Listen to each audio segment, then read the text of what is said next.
Hello দর্শক বন্ধুরা, কেমন আছেন আপনারা সবাই? আশা করছি বেশ ভালো আছেন। ঢালিউডের নতুন ঝড় শাকিব খানের বিরুদ্ধে এবার সরাসরি আইনি পদক্ষেপ নিলেন শবনম বুবলী। জানা গিয়েছে তিনি শাকিবকে একটি আইনি নোটিশ পাঠিয়েছেন, যেখানে স্পষ্ট করে সাবধান করে দেওয়া হয়েছে শাকিবকে যেন তিনি বুবলীর আশেপাশে না আসেন। বুবলীর ঘনিষ্ঠ সূত্র থেকে জানা গিয়েছে শাকিব নানাভাবে বুবলীর জীবনে অশান্তি আনার চেষ্টা করেছিলেন। তিনি শুধুমাত্র বুবলীকে মানসিক চাপেই রাখেননি, বরং জায়েদ খানের সঙ্গে বুবলীর সম্পর্ক নষ্ট করার সর্বোচ্চ চেষ্টা করেছেন তিনি।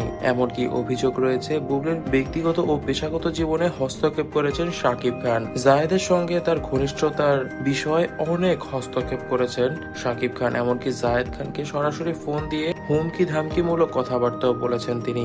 এমনকি বুবলীকে বিভিন্ন হুমকি এবং চাপের মুখেও রেখেছেন। জানা যাচ্ছে বুবলীকে নাকি তিনি ওপেনলি এটাও বলেছেন যদি তিনি শাকিবের কথা মতো না চলে তাহলে নাকি তাকে বাংলাদেশে তো দূরের কথা দুনিয়া থেকেই উঠিয়ে দেওয়া হবে। এমনকি বীরকেও নাকি ছিনিয়ে নেওয়া হবে বুবলীর কাছ থেকে। আইনি নোটিশে বুবলী নাকি স্পষ্টভাবে বলে দিয়েছেন, আমার ব্যক্তিগত জীবন নিয়ে কোনো ধরনের হস্তক্ষেপ যদি শাকিব খান করে তাহলে শাকিব খানকে তাৎক্ষণিকভাবেই গ্রেফতার করা হবে। এমনকি শাকিব যদি বুবলীর 100 হাতের মধ্যেও থাকে তাহলেও নাকি শাকিবের বিরুদ্ধে সঙ্গে সঙ্গে মামলা হয়ে যাবে। এমনকি পরবর্তী পদক্ষেপও অতিরিক্ত বেশি কঠিন হবে।